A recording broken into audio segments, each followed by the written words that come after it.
मुकेश जी आपके हाथ बांध दूंगा, मैं आपके पैर भी बांध दूंगा, जाओ जाओ भरतनाट्यम करो। तो इस तरह की एक मैं बिना उसके भी नहीं कर पाऊंगा, पता लगे। I think you are making a very bold projection in your book, right? But the bottom line, you are saying, will be about $55 trillion economy. So it's Airbnb to help women's labor force participation. Is called it Carebnb. See, women bring a very important complementary dimension. प्रधानमंत्री जाके किसी सामान्य व्यक्ति से बताते हैं कि अरे हमें ये पॉलिसी करना है क्योंकि एडम स्मिथ ने ये कहा है, मान लीजिए। तो सामान्य व्यक्ति बोलेगा अरे ये एडम कौन है, स्मिथ कौन है। अभी यहाँ पे अगले 25 को सस्टेन करना बहुत इंपॉर्टेंट है। हाँ, बहुत। But we have more examples of countries not being able to sustain versus who are able to sustain. Correct. तो क्या करना पड़ेगा उसके लिए?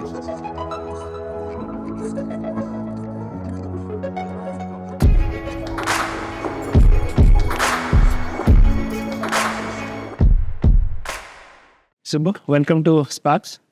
I was reading your book for last couple of days, and I have to say I immensely enjoyed reading the book. I think it felt like somewhere between a textbook and big picture you're thinking. So it's both enjoyable, but also you go into a lot of concepts and able to explain things, technical things in a way where somebody like me can easily understand. So look forward to talking to you about Thank you so much, Mukesh. I want to start with the fact that you became chief economic advisor for the country at 47, youngest CA ever. Just tell me a bit about your journey to what we were doing before and how did you end up, getting that post at a very impactful contribution as well at such a young age. So, if to be told, there's a lot of, fortuitousness in a lot of this, being at the right place at the right time. So, sort of to quickly rewind, after IIT, I went to IIM, and in IIM, that's when I sort of developed an interest in research. But, I was not very sure. So I wanted to become an academic. One of the professors there sort of motivated me. I was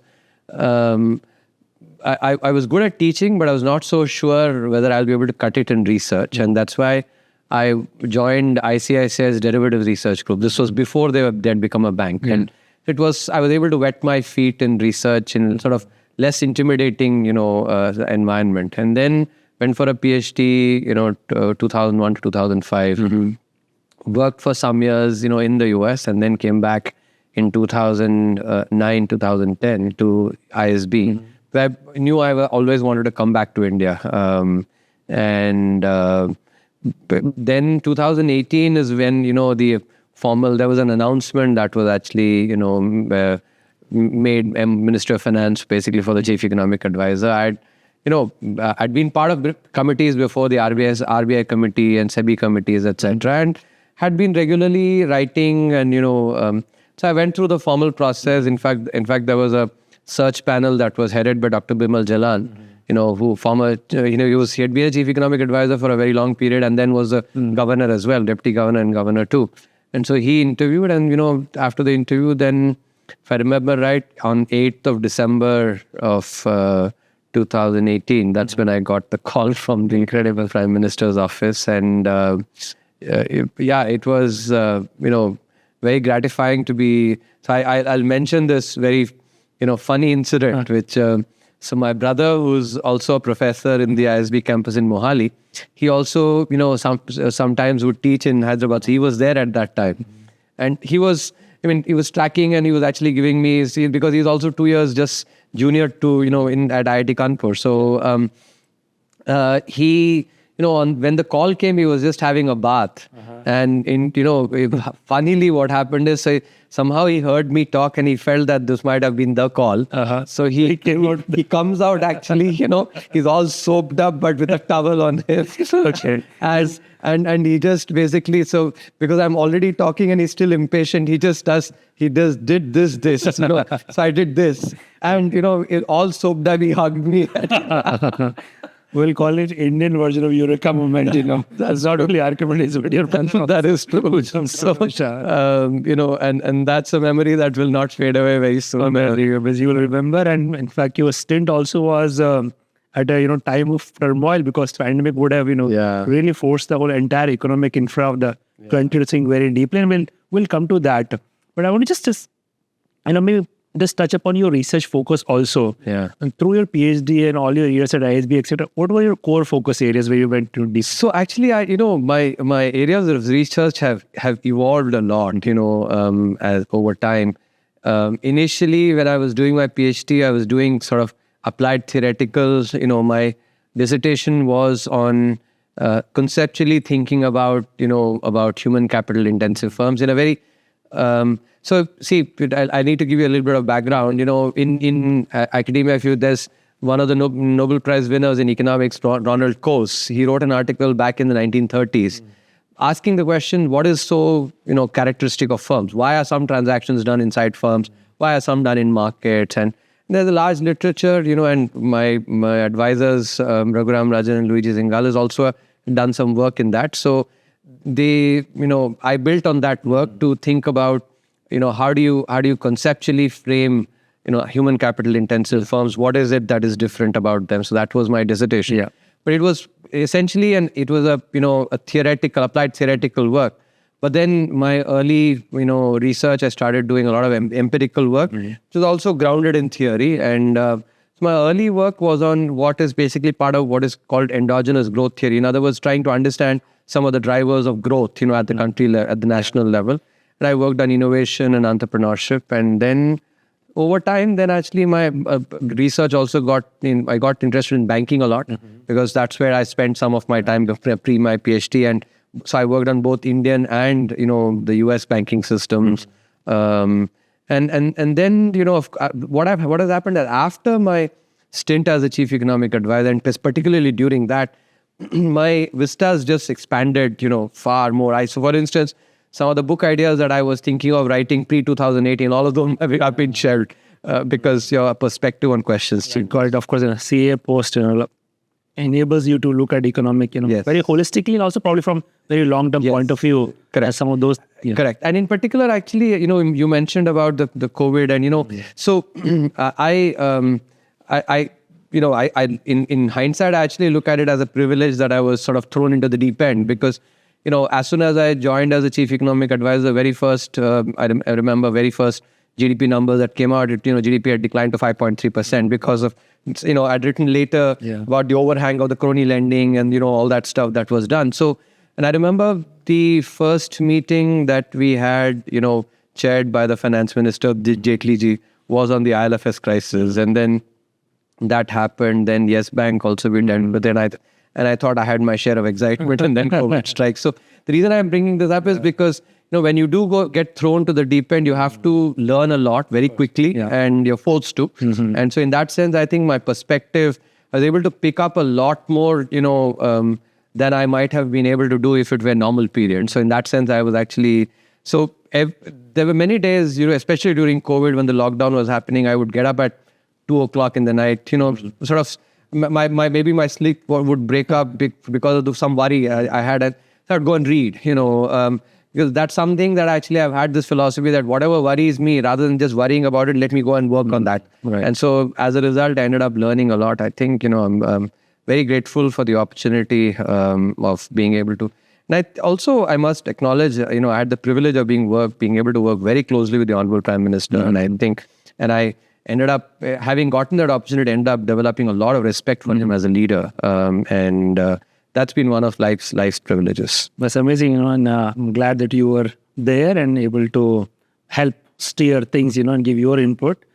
What is it like to, work on economic survey in the pandemic year? Because, there's economic survey in some ways requires kind of certainty. You're building models, projecting things out. Yeah. But no one really knew in 2020 where things were going. So just, maybe some color on what did it take? How do you make choices about, what will it do 5 years from now? Like, how do you have that conversation in 2020? So, let me rewind back a little bit, when lockdown happened, right? One of the things that, looking back, we did well was so I had my team, develop this system of tracking about 60 high frequency indicators. So, before that, a lot of the private sector, all these investment banks would send their reports. And, even pre CA days also, I used to read these reports. And they would be tracking these indicators. But in the CA's office, that none of that tracking was there pre-COVID. But when COVID happened, and then I felt therefore that we need to track the economy on a continual basis. Yeah. So I sort of put those indicators. What are the things I want to track down? And then I was privileged to have a very, very powerful, very nice team of young Indian economic service officers. Yeah. They helped me put this together. I think that helped a lot, because as soon as the lockdown happened, one of the things that we started doing was on a weekly basis seeing what's the change in these indicators. Right. So and on Monday morning I would send this report, to the Honorable Prime Minister, and the Honorable Finance Minister, and some of the senior ministers as well. And because I was tracking that, I was able to, sort of make a better assessment. Also, one of the other things that helped was that, when I joined, as I said, the GDP had, started declining. And there were a lot of commentators that were saying there's something structurally wrong with the economy. Maybe India is hitting the middle income trap. And it helped that there's so much, of negative thinking that was there. So I, at that time, started thinking about it and reading. And I was convinced that there's nothing structurally wrong with the economy. It is actually just the overhang of the financial sector problems. So putting the data together and this, this clear understanding and the clear faith that there was nothing wrong with the economy, I knew that the GDP decline that happened in the lockdown quarter was only because economic activities were locked down. And so once those things are removed, it'll come back. We had one of the fastest recovery, right? I mean, the V-shaped. Exactly. And the V-shaped recovery, happened. Also, the other, so if I'm being absolutely truthful, Mukesh, today I can sit back and say, or maybe others can say that, it seemed that it should have, and many commentators say, oh, what's so big deal about the V-shaped recovery? It was anyway supposed to happen. But many of these same commentators were at that time actually were in disbelief when I predicted the V-shaped recovery. But also, personally myself, while I was looking at the data, and it was clear for things like, for instance, e-way bills, power consumption, all of them were actually coming back. And I also believed that there was nothing wrong with the economy. But it's one thing to be able to actually assess and take a judgment call and being fully certain. I was not complete. Nobody can be completely certain and actually make a... and at that time, so I had to take this sort of, call. I thought about it that if, for instance, this V-shaped recovery that I'm predicting, it doesn't manifest, obviously people will not like, and they'll basically there'll be some reputational costs of that as well. But I also felt that given how intense and how bad a crisis, once in a century crisis, it is important to sort of display economic leadership. And where I felt that, one of the lessons in leadership that I felt, it's very easy to kick anyone when they are down, but it's much harder to pick them up and give them a pat on the back and say, no, things will be fine. And I think so in sort of being able to assess and being able to then go and say that this is V-shaped recovery, there was a judgment call. There was also sort of the need to display that leadership, which is what made me, And then, of course, I think from there on, the analysis of previous crises, that's something which, as soon as crisis happened, I went back to a lot of my previous, notes that one had picked up during a PhD program. But also then went and I looked at and I understood deeply, I read a lot about how India dealt with the previous crisis, which was the global financial crisis and the Asian financial crisis. And I think that contrast actually, gave me a lot of insights. And that was really useful in being able to frame, sort of think about and conceptualize what to do. And Subbu, the way I understood, I think India also, this whole quantitative easing, I think we were a lot more disciplined about that compared to what happened in the West. I mean, there's so much easy money flowed in eventually, which led to a whole inflation and all of those issues, right? So Exactly. What are the thought process behind you not pumping so much money? I think, see, that's a good question. See, as I said, just to follow up on what I was saying, that, the analysis of the, India's response during the global financial crisis and then Asian financial crisis. If you remember, following the Asian financial crisis, the then government, Atal Bihari Vajpayee's government, had actually, built infrastructure. They were in the Golden Quadrilateral. They had, and in contrast, during the global financial crisis, after that, it was actually primarily revenue spending. It was demand stimulus side.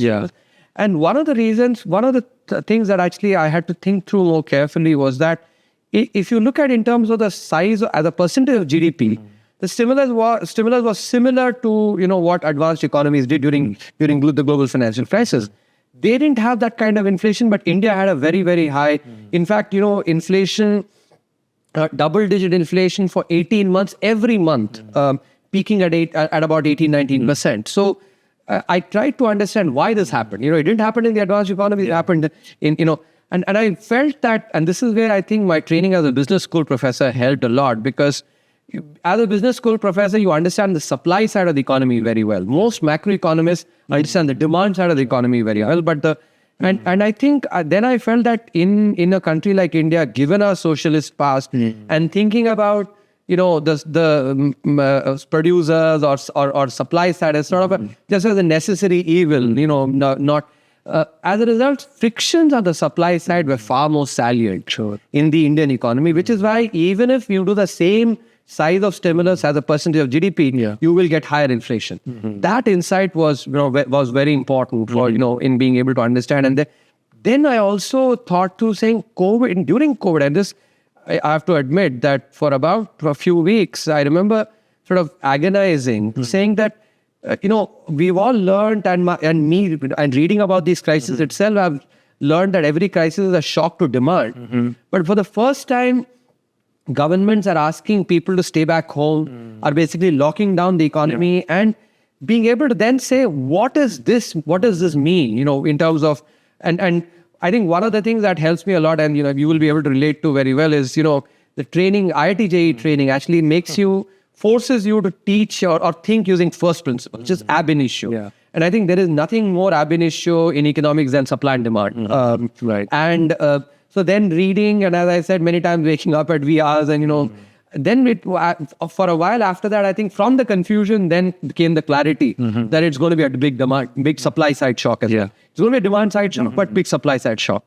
Then I was able to put it together with what happened in the global financial crisis. The global financial crisis was not that big of a supply side shock. And yet we got inflation that was so high. So if we replicate what we did during the global financial crisis with this huge supply side shock, we're going to get even more inflation. And that was, I think, the insight that really helped in being able to, and the learning from the Asian financial crisis, that if you do capital expenditure, government spends on capex, infrastructure, etc., the multipliers will be higher, and then that will be money much better spent. Together with the idea of what is called counter-cyclical fiscal policy. When in a crisis, this is always true, that private sector becomes very risk-averse, and private sector will not invest. So there's a vacuum that is created then, in investment. Government has to basically fill that gap. That's the idea of counter-cyclical fiscal policy.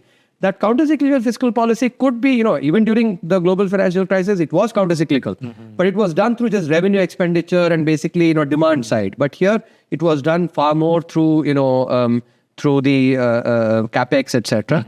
And the other important thing, which helped a lot is, my training as a financial economist, I understood the financial sector very well, and therefore being able to use both the leverage and the fact that the financial sector has granular information, at the borrower level. The sovereign never has that kind of information in being able to target some of the demand side measures too.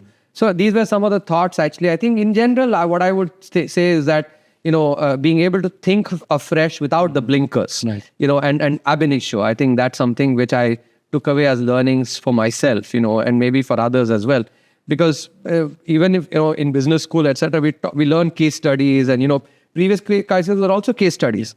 But you need to be able to actually think ab initio and, remove the blinkers. Then you, I think, end up diagnosing correctly and therefore coming up with better solutions. Amazing. First principle thinking, always a very powerful tool. It requires little more intellectual exercise, because you have to both think, but also to let go of so many preconceived notion or conventional wisdom. And a lot of experts and pundits have all kind of things to quote. So starting going back, I think that's a wonderful point you mentioned, Mukesh, because see, many times people sort of you are a little, let's say, worried or apprehensive about going against received wisdom, because it may seem unconventional, and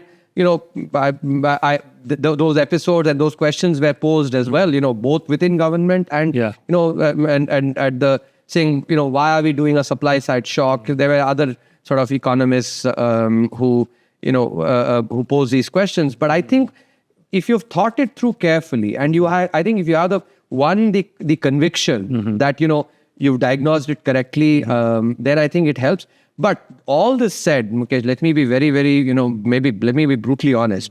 Good advice is only necessary.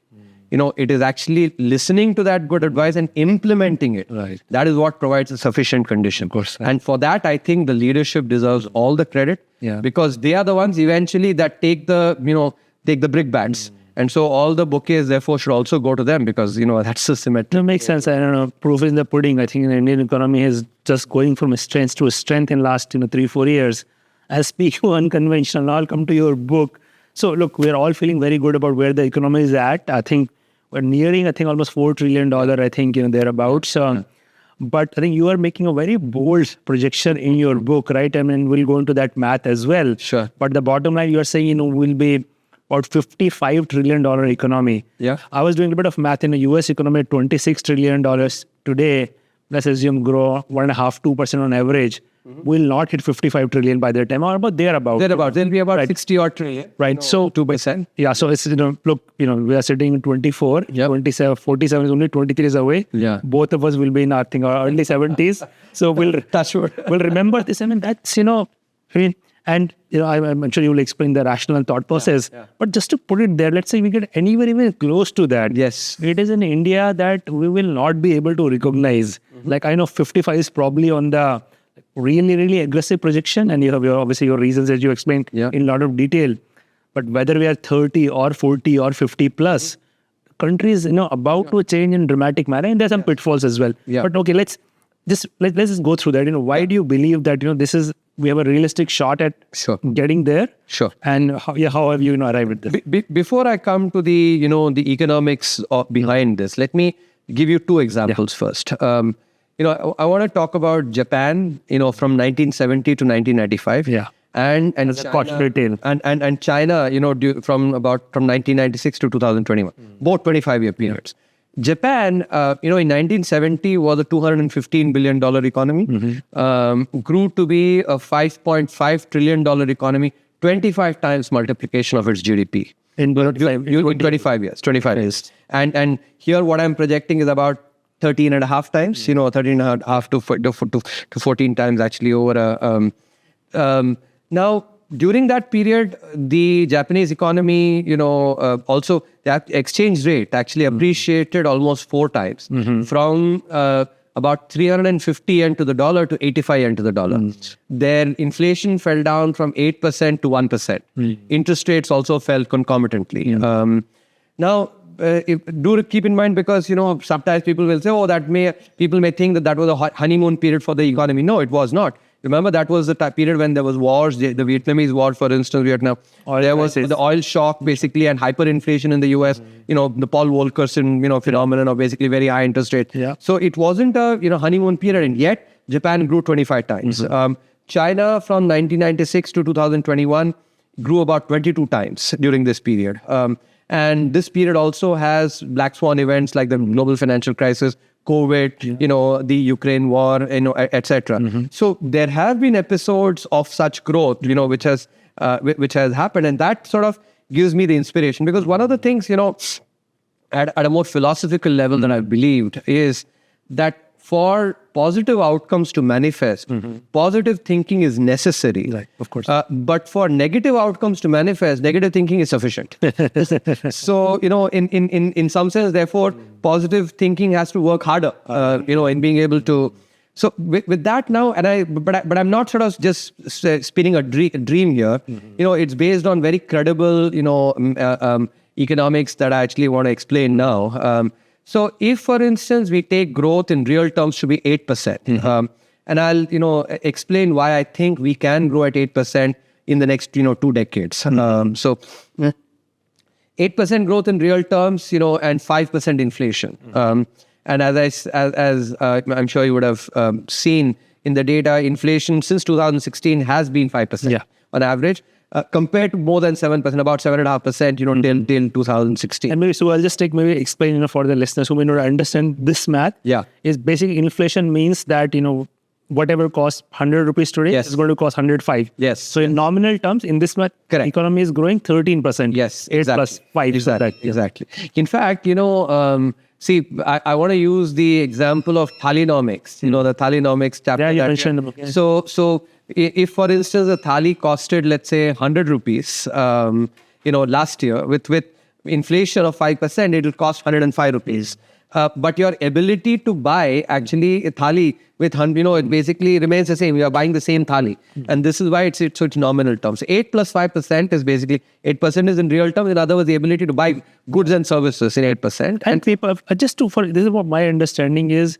So when we say, let's say we look at economy 2 years from now, the publicly reported number is the nominal number, not the real. No. Actually, whenever growth is reported, actually, if you look at the, the PIB or, for instance, MOSPI, they report real growth.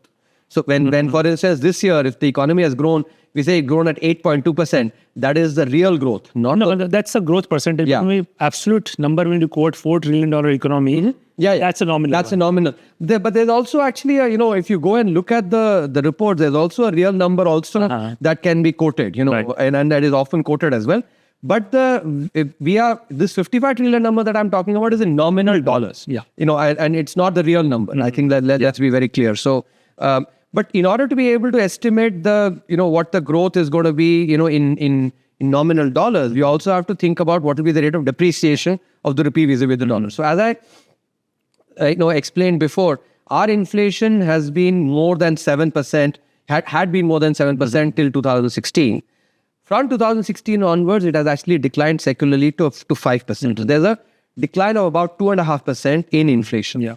Now, as we were discussing earlier as well, when you think about real versus nominal, real is basically the ability to actually buy something, right? It's your purchasing power in some sense.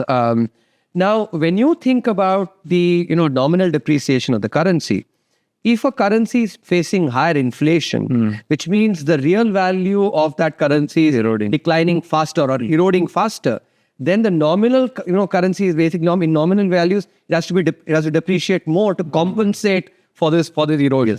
So as a result, what you get is that higher the inflation, higher the rate of depreciation in nominal terms. Yeah.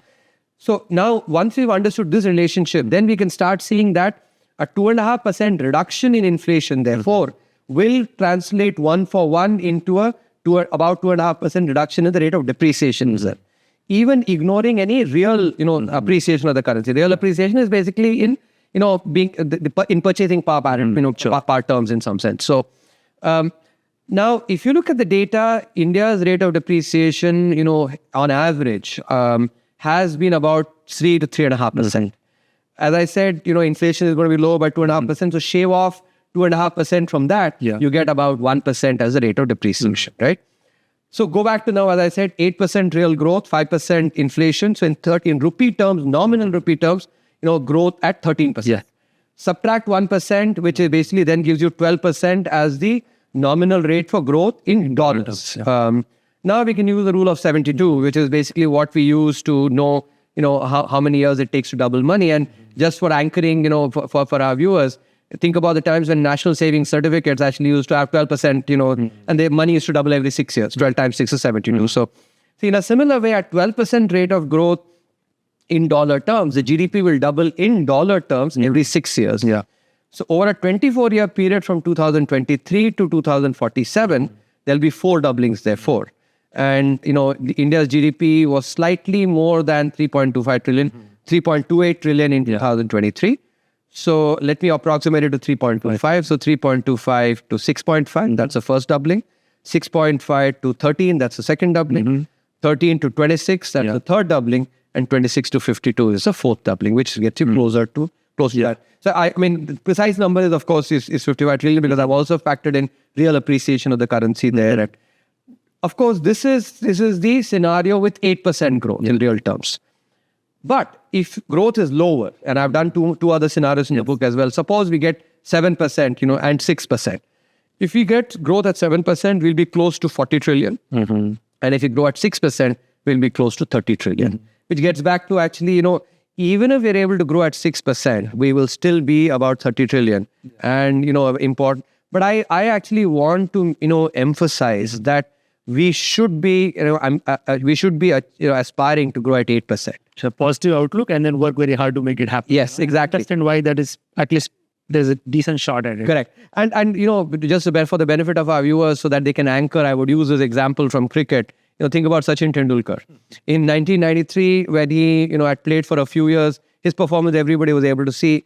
People were talking about his potentials. Sunil Gavaskar says that he should be scoring at least 40 international hundreds and 12,000 international runs. So having seen the performance, he assessed his potential. In a similar way, I'm not Sunil Gavaskar of anything, but I'm assessing the potential based on the performance. But also, and this goes back to your point, which is really critical, that Sachin did not score the 100 international hundreds and the 15,000 runs just because Sunil Gavaskar said it. Yeah. It is because he worked very hard to and overcame setbacks like the tennis elbow, etc. We have to similarly work hard to deliver that 8%. On the lighter side, I think he worked very hard for 99 hundreds and he made videos work very hard for the 100. That is true. No, but I'm sure you would agree that, if viewers, all of us viewers wanted that 100. I wanted, yeah. How badly he would have wanted, right. I would have waited 10 more matches also. Still a pleasure. I'm just on the lighter side. Just to put this 8% number in perspective, I think on average, let's say last 25 years, only we are averaging about 6.5%. No, about 7%. 7%. So it's a reasonable stretch goal, but it's an achievable goal, and that's the, and why do I say this actually? So, so the question that will come is, and people will say, can we grow at 8% for 2 decades, 2.5 decades? And here, in writing the book, I thought about this question, a lot. Because this is something that is at sort of is key to the growth projection that we have. And when I read a lot and reflected on this, one of the things that the insights that I came away with is that many times we use the advanced economies as the prism, because a lot of economics that we've learned is from their experiences. And it's a fact that the advanced economies, their investment is almost saturated. They build their ports, their airports, their bridges, etc., etc. So investment, has not increased that much, sort of at a certain level, right? So, and productivity, has come primarily from positive shocks to productivity. Why? Because the entire economy is almost formalized. For the last times that we know of, the economy has been formalized. So, and because growth is eventually about investment and productivity, the growth in these advanced economies have come from productivity shocks. For instance, in the late 90s, it came basically from the internet shock. Then the outsourcing shock. And now, for instance, people are talking about generative AI. Now, when you think about, use the same framework, which is investment and productivity, but applied to a very different economy like India, then you start thinking that not only do we have a lot of investment to make, we actually can, we have to invest in our physical capital and infrastructure. We have to invest in our human capital and our digital capital. So there's a lot of investment to be made. At the same time, there's a lot of productivity growth to be had as well. And that productivity growth itself actually comes from 3 sources. There are others actually across 27 chapters I've covered, but primarily I want to focus on three of them, which is first is the formalization of the economy. Estimates vary, but anywhere between half to maybe 2/3, or even some people might even say 3/4 of the economy is still informal. Incredible. And productivity of the informal firm is far lower than that of the formal firm. So formalization will be one key driver that basically will really help our productivity grow significantly. Secondly, even our formal sector firms, they are still far behind the formal, the formal sector peers in the global economy. So between maybe 1/3 or 1/4 of productivity, there's a reasonable runway for them to grow their productivity. And that will come from an entrepreneurship and innovation. And you're an entrepreneur yourself, you'll be able to relate with it. We now have the third largest ecosystem in the world. Finally, and this is really critical, I think as a financial economist, I really think there's a very powerful driver as well, which is credit creation. If you look at the data, in 2020, India's private credit to GDP ratio, which actually is a very reasonable proxy for how much credit penetration is in the country, it was 58%. if you look at the world average in 1960, in other words, 6 decades back, they were already at 60%. Yeah. So think about, we are 6 decades behind on credit penetration, credit creation. That's a long runway. Yeah. And the formalization of the economy itself will help with this, credit creation as well, and will then help investment. It'll drive investment and productivity, and thereby really make a big difference too. So these 3 key drivers, I think, can deliver 8%. Of course, there are others, like, for instance, human capital, education, healthcare. If you look at judicial reforms, bureaucratic reforms, these are digital capital, a lot more investment in all these will actually. So I would like to put it that there are, fruits that are hanging at different levels, which we can pluck, and the lowest hanging fruits first, and then sort of more, then a little bit more far-reaching fruits, and thereby there's enough work to do to be able to grow at 8% over the next 2025. Right. So point you're making is 7 to 8% is not wishful thinking. We can clearly see what are those mechanisms. Yes. Not necessarily everything is not low-hanging fruit per se. Yes. It requires policy work and, just overall boosting the whole ecosystem. Yes. But we can clearly define what those are. And enough precedent. I think this Correct. Japan 25 year and China 25 year. Yes. I'm pretty sure US also probably, and even France, I guess, in the 50s, 60s. Maybe. Probably, Yeah. But I don't know whether they actually, in a 25-year period, they might have grown like 20, 25 times. Yeah. Because I don't think they registered like 7, 8% growth, Maybe US in the 1910s and 1920s, I guess. Maybe actually, but they did have, and I've covered one of the, in the 19th century, one of their episodes, but I don't remember how many times the GDP increased. But I think, there are enough episodes so what we need to do is to seek inspiration or derive inspiration from these episodes, and the fact that these economies grew despite the challenges is important, because whenever I speak, and I've spoken about this at many fora, people bring about, what about the challenge of globalization? What about climate change? Of course, there are challenges, but every country that grew as well did face challenges, and it wasn't without its challenges. Yeah. They didn't grow during honeymoon period. I suppose this, how much do you think it's a critical imperative for the country to significantly improve, women participation? And I know there's a lot of participation in the informal economy, so part of formalization will also probably change that. But is that a big factor in this 7 to 8 journey? No, I think it's a very important aspect. And, I've covered that specifically, this idea, I'm sure you and other entrepreneurs will be able to relate to, which I've called it the Airbnb for, it's Airbnb for, to help women's labor force participation, is I've called it Carebnb. Right. Because the reason I've thought about, and I think, women bring up a very important complementary dimension.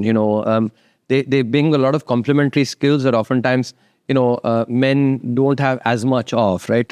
Resilience, a different perspective. So they're very important for the economy. Now, when we think about what are the binding constraints that women face, one of the binding constraints is actually having to take care of either elderly parents or elderly parents-in-law, or young children, right? Now, the reason they basically, decide to stay back home or maybe take off from work or, for some period leave work is because they can't sort of trust anybody else to take care as well as they themselves would. But here's where I feel I'm sort of putting on my engineer hat and think that if, for instance, let's say I had on my app, on my phone, I had an app where not just me, but my wife too, when we had young kids, if we could, just open that app, and through that app, through maybe cameras, etc., that are there, we could locate how exactly the caretaker was taking care, at any point in time. And the caretaker also knows that at any point in time, we can check. Then obviously the way she will be taking care will be very close to how we would ourselves take care. So this would be a situation then where, and this could be, that care could be provided by women. So in other words, women themselves are employees. Right. But this Carebnb then releases this binding constraint and enables women to go and work. So ideas like this, I think, that's just one idea, but others need to be really worked on to enable, female labor force participation. And is this something you think the policymakers in the country have to think very deeply about? Because, एक और चीज हो रही है कि India में, at least data as I understand, even educated women are dropping out of workforce. कि वो, when you hit the age of, late 20s, 30s, family considerations, and they start to drop out. And in fact, there are some people, and this is slightly controversial arena. It's कुछ लोग justify भी करते हैं कि हमारा culture ही ऐसा है, हमारे लिए ठीक है, इसमें कुछ गलत बात नहीं है, and so on. But it's also a bit of a loss to so a loss in the formal economic sense. Formal economic but people argue कि वो gain भी है because we have much better quality of life. तो आपका क्या perspective? देखिए, इसमें मैं कल्चर में तो मैं बोल नहीं सकता क्योंकि एक्चुअली वो उसमें मेरी एक्सपर्टीज है नहीं बोलने के लिए, लेकिन आर्थिक दृष्टिकोण से तो मैं ये कहूँगा कि जो महिलाओं का लेबर फोर्स पार्टिसिपेशन बढ़ाना बहुत ही अहम है, और उनका जो इकोनॉमी में जो भागीदारी है वो जब बढ़ेगी तो आइडियाज़ भी नए आएंगे, क्योंकि उनकी जो कई बार उनकी सोच है वो अलग होती है, और उससे जो हमारी अर्थव्यवस्था है उसको काफ़ी अच्छा जोर मिलेगा। तो अभी जैसे आप देखें तो आंकड़ों पे देखें तो जो लेबर फोर्स पार्टिसिपेशन है स्पेशली रूरल एरियाज़ में, हमारे जो ग्रामीण इलाके हैं उसमें काफ़ी बढ़ोतरी हुई है। करीब शायद आंकड़े में भी एग्जैक्ट मुझे आंकड़े याद नहीं आ रहे हैं, बट 23% से शायद करीब 32% कुछ हुआ है, लेकिन ये अभी भी जाके और एक्चुअली 50-60% होना चाहिए। काफ़ी इसमें और बढ़ोतरी की काफ़ी संभावना है इसमें।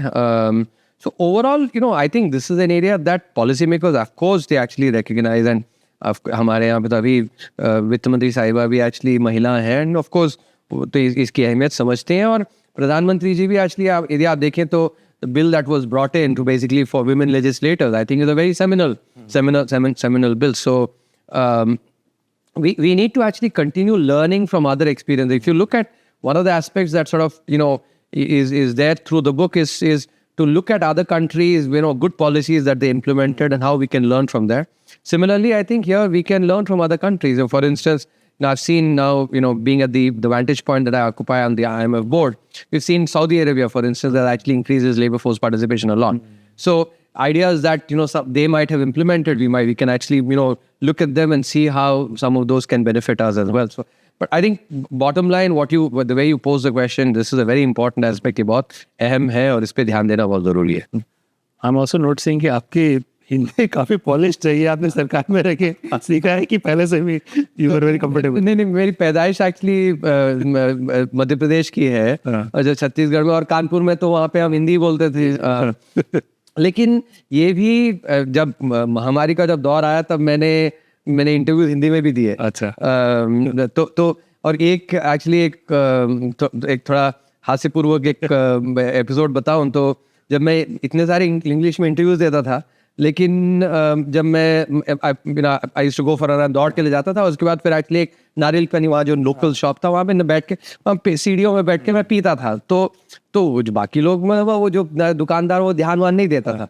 जैसे हिंदी का एपिसोड हुआ तो उसके बाद भी ध्यान देने लगा, पहचानने लगा। तो वैसे ही जब पार्लियामेंट में हम जाते थे तो एक्चुअली पार्लियामेंट में उससे पहले हिंदी के एपिसोड से पहले कोई पहचान नहीं, जब हिंदी के एपिसोड उसके बाद की पार्लियामेंट वाले नहीं सर आप जाइए।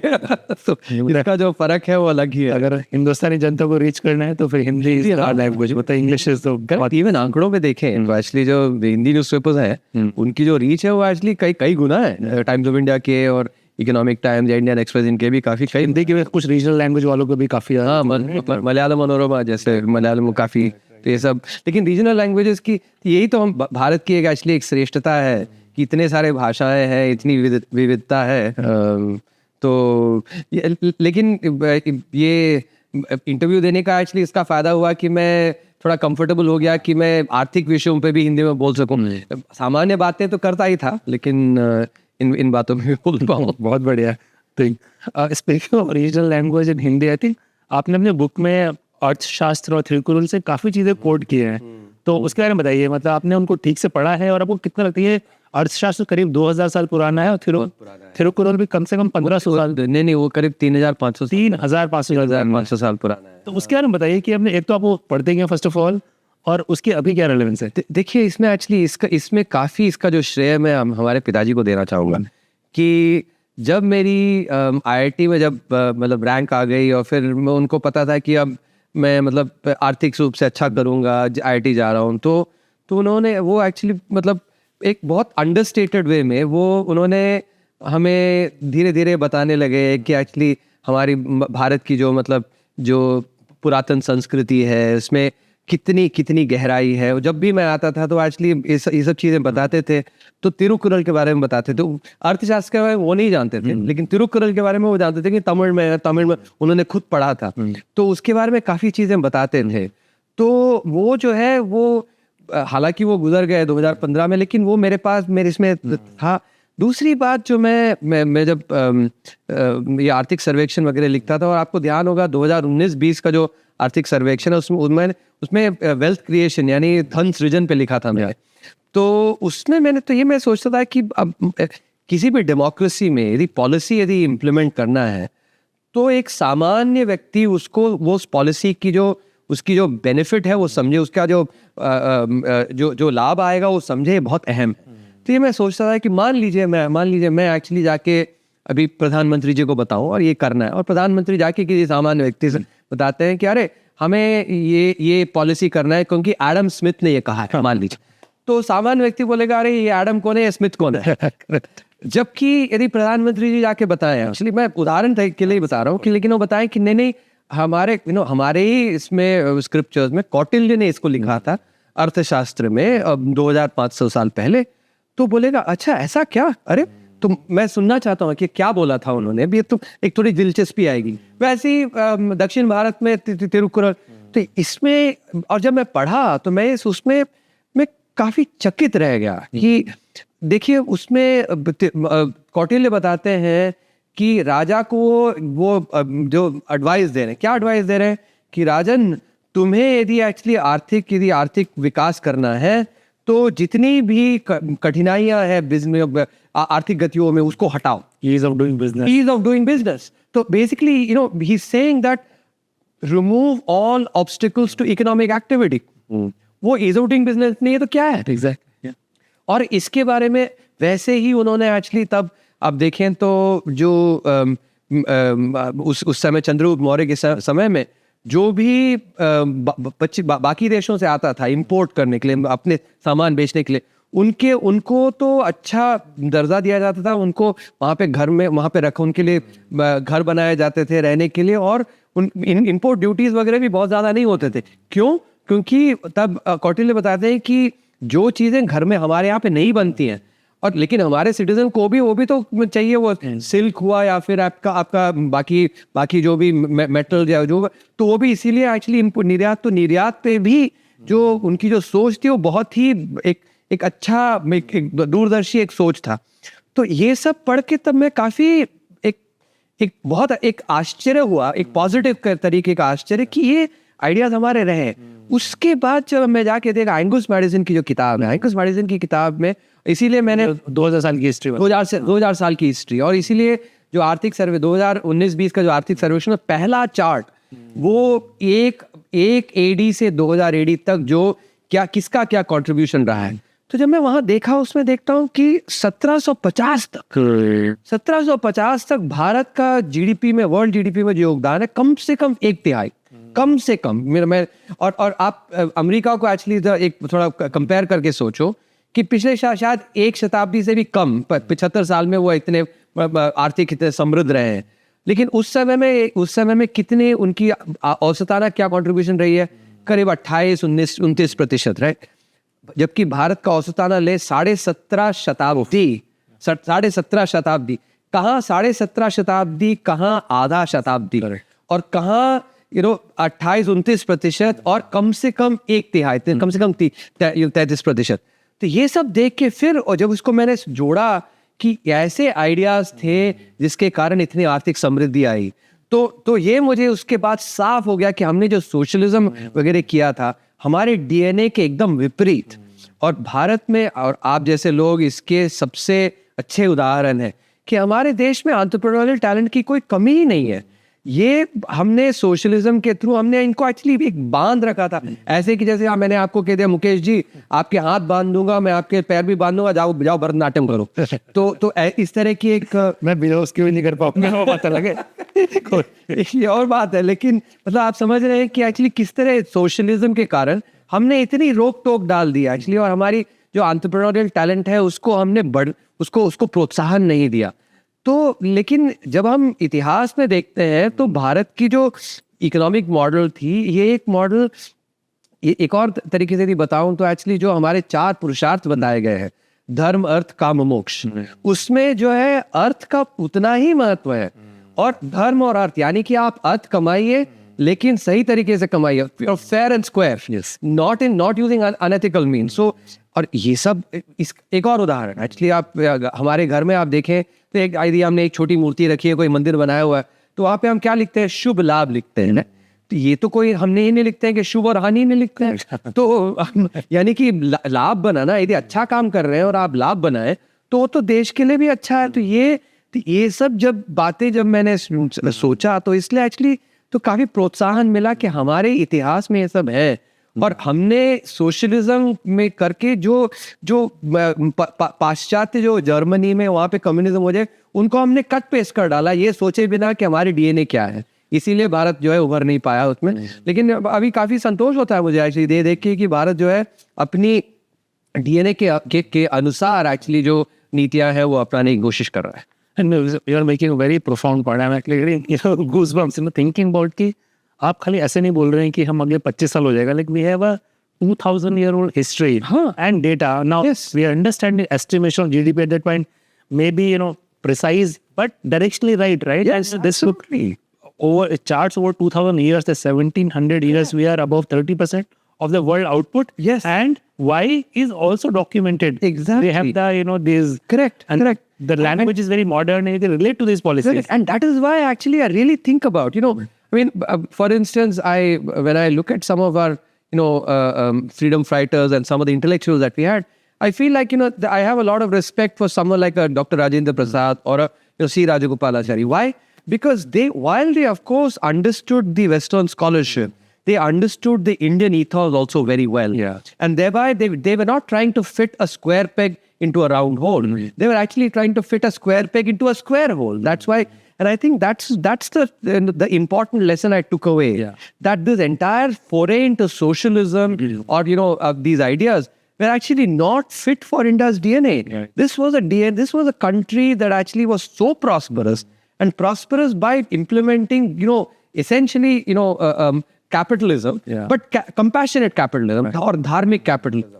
And that's what we need to do. That's the important lesson to learn. Yeah, larger, I think, intellectual arc, Subbu, I see in that is that we obviously wanted freedom from, Britishers and colonialism, but we acquired a lot of those habits and tastes and even an intellectual way of thinking. Yeah. So, usko shed करने में और 50 से 75 साल लग गए. And currently find now we are going deep into roots. What is Indian way of doing? I agree. How do we really find our true identity? First of all, we're very proud of that. To be very then leverage, the ideas from there. And of course, borrowing everything from West. Correct. Time as आप बोल रहे कि India was, unlike Japan or China, was never close to the world. Yes. We were inviting traders and merchants from all over the world and going everywhere. Correct, exactly. So, no, in fact, for instance, if you think about the Silk Route, right? The Silk Route, that was basically built for trade. There used to be so much trade that used to happen, right? So I think these are important aspects that also, I think you've raised a very fundamental point, which is, when I look at, for instance, in our country, many times being able to speak English is taken to be a symbol of progress or that, in fact, as a proxy for ability. Why? It's just a language. Or, for instance, being able to speak French. If you can speak French, you're actually supposed to be cool, right? You're supposed to be cool. Yeah. But if you're speaking, let's say, even if you can speak wonderful Sanskrit or you can speak wonderful Hindi, you're not considered to be cool. Dehati bola jata, right? Which is actually, I think that kind of mindset has done a tremendous amount of damage to our. You look at other countries, I mean, a China or a Japan or, they basically are very proud of their heritage. They're proud of their, of their language as well. They learn in their language. And this is the other part actually, which I want to, I hopefully our youngsters will learn and understand that being able to speak a language, be it English, Tamil, Hindi, whatever, that is not a proxy for ability. Ability is, can you think well? Can you take complex topics and actually unravel? I'm sure, you must have had your own experience. हमारे IIT में actually कुछ लोग ऐसे आते थे जो हिंदी बहुत अच्छा अंग्रेजी शायद उतना अच्छा नहीं बोल पाते, बट फिजिक्स की एक प्रॉब्लम दे दो या मैथ्स की प्रॉब्लम दे दो, डिकंस्ट्रक्ट कर देते थे इतना एक्चुअली. तो दिमाग तो उनका बहुत तेज था और सोच भी इतनी गहरी, लेकिन जस्ट बिकॉज वो इंग्लिश नहीं बोल पा रहा, हमारी एक माइंडसेट है कि incapable. This is one aspect that we really need to think about and sort of slowly but surely, ensure that we overcome this. Because, I'm reminded of this wonderful shloka from the Bhagavad Gita, because, that symbolizes what we need, where we need to go. It comes in chapter 3, shloka 21, where Krishna says, Yad yad acharati shreshtatah tat tat evetaro janah sayat pramanam kurute lokas tad anuvartate. मैं इसका अनुवाद बताता हूँ आपको कि यद यद आचरति श्रेष्ठतः, आचरण यानी बिहेवियर, और श्रेष्ठ यानी कि ऐसे लोग जिनको मतलब देखा जाता है ऊपर, मतलब इसमें इंस्पिरेशन ली जाती है, प्रेरणा ली जाती है. तो यद यद आचरति श्रेष्ठतः, जो जिस तरह का आचरण एक श्रेष्ठ व्यक्ति करता है, उसी तरह वैसा ही आचरण उसको देख के बाकी लोग सीखते हैं. तो यदि श्रेष्ठ व्यक्ति ये दिखाए कि अरे अंग्रेजी बोलो तो आप बहुत केपेबल हो, तो आप तो जो बाकी भी देख के वही सीखते हैं. लेकिन यदि श्रेष्ठ व्यक्ति ये बताए नहीं, जो कोई भी भाषा में बात करो, लेकिन आपकी कैपेबिलिटी, आप यदि अच्छा सोच पाते हो, अच्छी चीजें बिजनेस प्रॉब्लम्स को आप सॉल्व करते हो, तो वो है एबिलिटी. तो जब श्रेष्ठ ऐसा करेंगे तो बाकी देख के सोचेंगे इसमें. देन नॉट ओनली सिर्फ बात की नहीं बात हो रही है, सयत प्रमाणम कुरुते, यानी कि प्रमाण, प्रूफ ऑफ बिहेवियर. किसी बातों में बात कर दिया नहीं, एक्चुअली प्रमाणम, वॉक द टॉक, सयत प्रमाणम कुरुते लोकास्तद वर्तते. तो ये भी आप सोचें कि एक्चुअली ये भगवत गीता में लिखा हुआ है हमारे, और इसको हमने हमारे जो पढ़ा नहीं, और एक्चुअली जाके पाश्चात्य इसको इतनी जोर दी, जिससे एक्चुअली काफी हानि हुआ है हमारे देश को. चलिए 75 साल लगे इसको रियलाइज करने में, but वैसे leaders need to role model the behavior, and that's something which absolutely is going to the heart of it.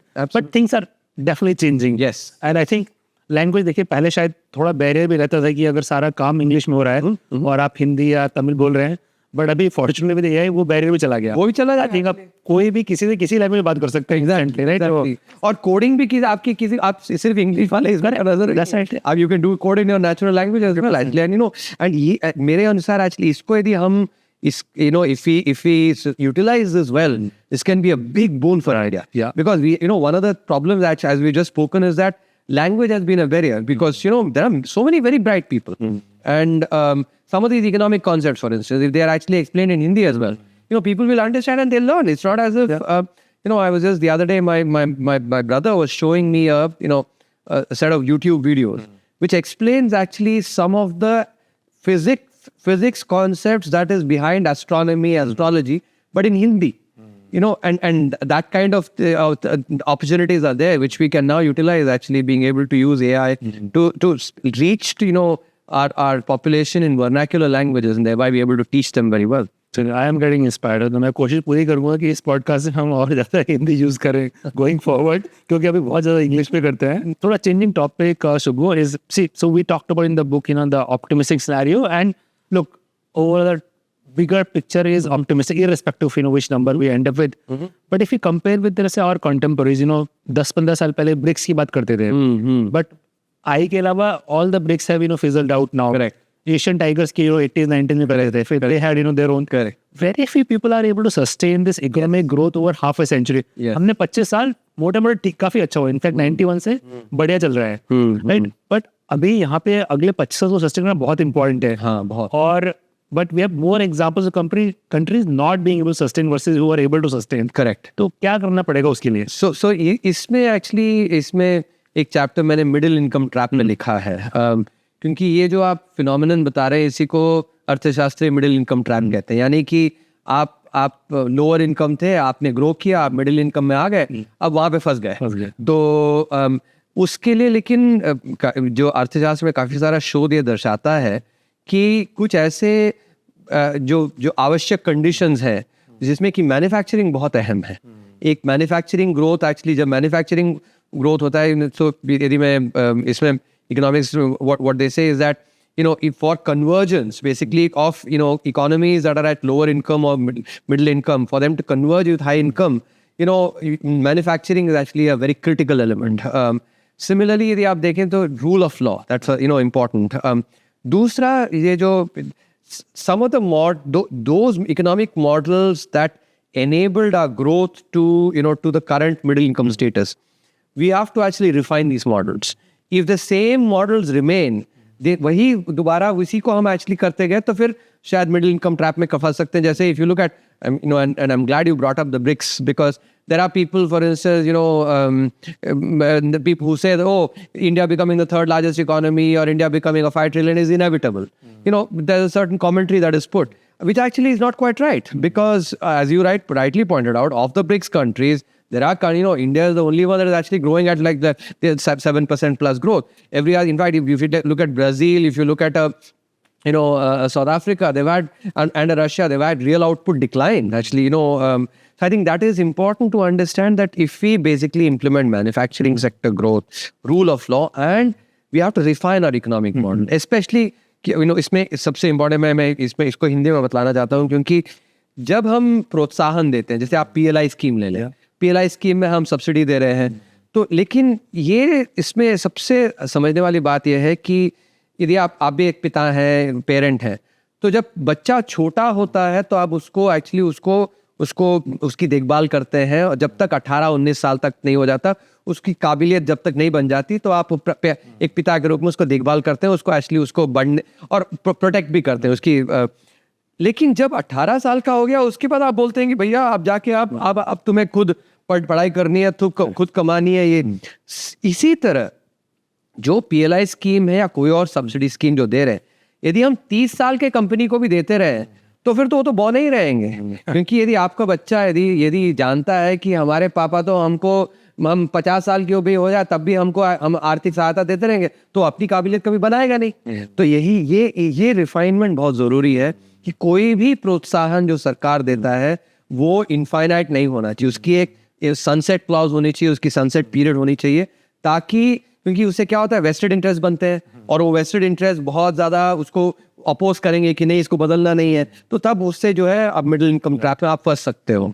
तो ये चीज़ें इसीलिए मैंने ये चैप्टर लिखा है, ये अहम है, सारे पॉलिसी मेकर्स को इसको ध्यान देना है ताकि हम उसमें स्टक ना रहें। ये हालांकि ये रिस्क है, लेकिन यदि अच्छी नीतियाँ जैसे जो बाकी देशों ने, जापान ने या चीन, साउथ कोरिया, ये सब ने इन्होंने इम्प्लीमेंट किया, वैसे ही उनसे हम प्रोत्साहन ले सकते हैं। यानी कि हमें जिन्होंने गलती की है उनसे हमें सीख लेनी कि ये गलती हमें दोहरानी नहीं है, लेकिन जो इन्होंने अच्छा किया उनसे एक्चुअली एक प्रेरणा भी लेनी है कि एक्चुअली उन्होंने जो अच्छा किया उसी को हमें दोहराना है। ठीक है, तो मतलब while we are feeling very good about where we are at, we need to continue to be paranoid, and middle income trap is real. That's why in economy में आप लोग इतना इसको रिसर्च करते हैं, क्योंकि काफी कंट्रीज वहाँ जाके फंस जाती है। लैटिन अमेरिकन कंट्रीज का पर्टिकुलरली फंसी है, क्योंकि उनका जो काफी सारा जो इकोनॉमिक मॉडल है वो बदला नहीं है।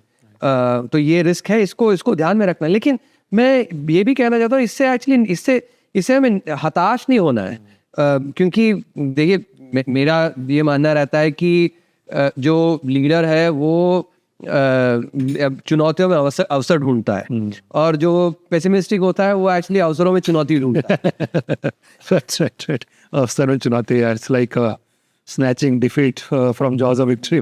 Or actually said, basically, I think leaders like you, look for opportunities in every challenge. Okay. But those who are very pessimistic or cynical, they look for, challenges in every opportunity. That's right. इसमें economic growth का एक और बड़ा factor जैसे total factor productivity और general productivity growth, उसमें technology का आपको क्या लगता है? क्यों मैं आपको बताऊँ क्यों पूछ रहा हूँ, क्योंकि इंडिया में कुछ एरिया में जैसे यूपीआई वगैरह में इंडिजिनस टेक्नोलॉजी है, बट बहुत सारे एरिया में it's adopted technology, borrow from outside. Even today some critical parts in all industries come from outside. Correct. तो उसको चेंज करना कितना जरूरी है? ये बहुत जरूरी है एक्चुअली इसमें, क्योंकि और इसमें मैं ये भी बताऊंगा कि FDI का बहुत अहम महत्व है, क्योंकि if you look at technology transfer जैसी होती है। एक एग्जांपल दूंगा मैं आपको, हीरो होंडा ले लें। अभी आज की तारीख में हीरो अलग है, होंडा अलग है, लेकिन जब शुरू में हुआ था एक जॉइंट वेंचर था, क्यों? हीरो का डिस्ट्रीब्यूशन नेटवर्क था, होंडा की टेक्नोलॉजी थी, और जब जॉइंट वेंचर के चलते अब उनका टेक्नोलॉजी ट्रांसफर भी हुआ, अब हीरो अपनी मोटर बाइक बनाता है। तो इसी तरह एक्चुअली जो इंडिजिनसली टेक्नोलॉजीज भी हमें डेवलप करना बहुत ज़रूरी है। And lot of these technologies we can leapfrog, and that aspect is really important. And here what I would say is जो ग्लोबल इनोवेशन इंडेक्स है उसमें हम पहली बार 2019 में प्रथम जो 50 देश है उसमें आए। आज की तारीख में हम एक्चुअली जो प्रथम 40 है उस 40 की रैंक में है, लेकिन इससे हमें संतुष्ट नहीं होना है, क्योंकि जो अर्थव्यवस्था, पांचवी अर्थव्यवस्था जो मतलब वैश्विक स्तर पे हम पांचवी अर्थव्यवस्था है, तो हमें कम से कम टॉप 15 टॉप 20 में आना है। तो उसके लिए टेक्नोलॉजी जो है बहुत अहम है, और आप जैसे लोग और बाकी जो हमारे एंटरप्रेन्योर हैं, ये इन्हें हमें भारत के जो प्रॉब्लम्स है उसको सॉल्व करना है। तो अच्छा है कि हमने जैसे जो आइडियाज़ हैं बाकी जगह जो चले हैं उनको हमने इम्प्लीमेंट किया, वो अच्छा है। लेकिन अब अगला जो the next peak that we have to scale is basically think about problems that are for India, like technology in many of these core areas, and financial sector में हुआ है, but core areas में I think जैसे defense production हमने अभी open किया था उसमें, तो उसमें and ISRO जैसा कर रहा है. Some of these areas we actually really need to develop indigenous technology, and I think that is really this is a good example of a challenge in which a lot of opportunities lie. Enormous. And actually, and I think this is, if there are engineers who are listening to this, they need to actually, really see. I'm an engineer for basically naam ke vaste because I went into into economics. But those that want to be in engineering, they should be really thinking about solving some of these problems, and really, there are enormous opportunities here. And Subbu, when you were writing this book, right, and this is, book is very meticulous, almost 450 pages. You quote, a lot of research, a lot of Nobel Prize winners, as well as a lot of Indian examples and so on. तो आपका दिमाग में audience कौन थी? ये book किसके लिए?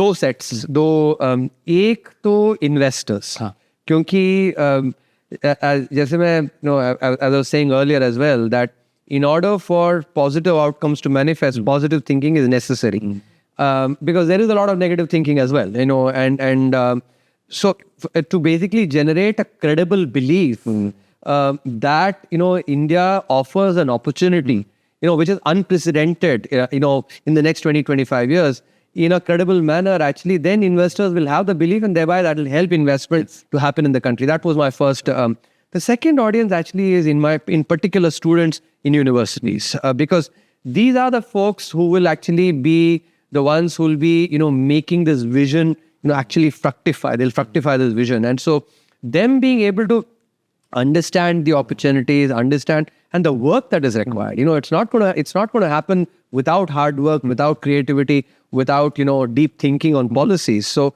they need to understand, and because they'll be the biggest beneficiaries as well of this. So those two were so investors and university students are my two primary stakeholders. Okay, one question for more the student population, because see, investors understand their economics and their numbers and theories and global precedent and all that. But from a student's point of view, थोड़ा economics पढ़ना और समझना उतना आसान नहीं होता है. तो आप क्या एडवाइस? मैं अपने पर्सनल एक्सपीरियंस बोल रहा हूँ कि मेरे को भी इकोनॉमी ऐसा कुछ नहीं कि बहुत डीप में समझ में आता है. But over a period of time, reading few things, trying to understand, तो थोड़ा बड़ा picture समझ में आने लगता है. Correct. Which I think is very helpful कि correct. Why people are making certain choices, where opportunity may be. Yes. The students, if you are addressing students, और जो अभी इकोनॉमिक्स बिल्कुल ध्यान नहीं देते हैं, उनके लिए क्या कहेंगे? तो एक तो जैसे आपने कहा कि पहले वो ये एक विश्वास से शुरू करें कि हम सीख सकते हैं. यदि ये लगे कि यार ये बहुत ही डिफिकल्ट सब्जेक्ट है, हम सीख नहीं सकते हैं, तो जैसे बोलते हैं कि वो जो आपको यदि 100 कदम चढ़ना है तो पहला कदम आपको पहले पैर निकाल के रखना है उसके लिए. तो वो एक विश्वास हो और मेहनत करना है. किसी भी चीज़, ये तो आप भी समझते हो, मैं भी समझता हूँ कि कोई चीज़ सीखनी है तो आपको एक्चुअली ऑस्मोसिस तो नहीं होगा, तो आपको पढ़नी है. और आज के तारीख में सिर्फ किताब ही नहीं, काफ़ी सारे यूट्यूब वीडियो में बहुत सारा कंटेंट है. ये यानी कि यदि देखिए कोई भी चीज़ जो उसका हानि हो सकता है वो, लेकिन लाभ भी हो सकता है. तो अब जैसे सोशल मीडिया का इतना प्रोलिफरेशन हुआ है, तो लेकिन कंटेंट भी बहुत है. तो कंटेंट देख सकते हैं, किताबें पढ़ें, और जब कुछ डाउट आए तो एक्चुअली जाके उसको क्लियर करें, और धीरे धीरे एक्चुअली इसमें ये बनती है. और ये मैं आंकड़ों से एक छोटी सी कैलकुलेशन से बताता हूँ एक्चुअली कि if for instance 1.01 to the power 52 is almost 2, and 0.99 to the power 52 is almost half. यानी कि आप हर हफ्ते 1% आप थोड़ा ज़्यादा ज्ञान वर्धन करते रहेंगे. 1%, पिछले हफ्ते के मुकाबले मैंने 1% ज़्यादा सीखा, तो 52 हफ्तों में, जो कि 1 साल में एक्चुअली आप डबल सीख जाएंगे. लेकिन यदि आपने एक्चुअली आप सिर्फ मतलब ऐश कर रहे हो और आप सीख नहीं रहे हो, और क्योंकि यदि आप सीख नहीं रहे हो तो एक्चुअली क्योंकि दुनिया बढ़ती चलती जाती है, तो आपकी नॉलेज घट रही है. तो एक साल में आपकी knowledge जो half हो जाती है, आधा हो जाती है. We'll throw the student population, that is a challenge, कि at least finish this book over next 52 weeks. I think people can finish it. I finish it less than 2 weeks. I'm sure people can do this. Yes. But Subbu, I want to thank you for writing an outstanding book. I think today a lot of people have a lot of interest, from global investors all the way to young Indian who is finally believing that we have a bright future possible and we can participate in that. I think they'll all learn something from the book. I have tons of more questions, and hopefully I'll find you later for a follow-up episode. But thank you so much for taking the time. No, my pleasure. I think it was a very, very engaging conversation, and I really enjoyed it. Thank you. I enjoyed it.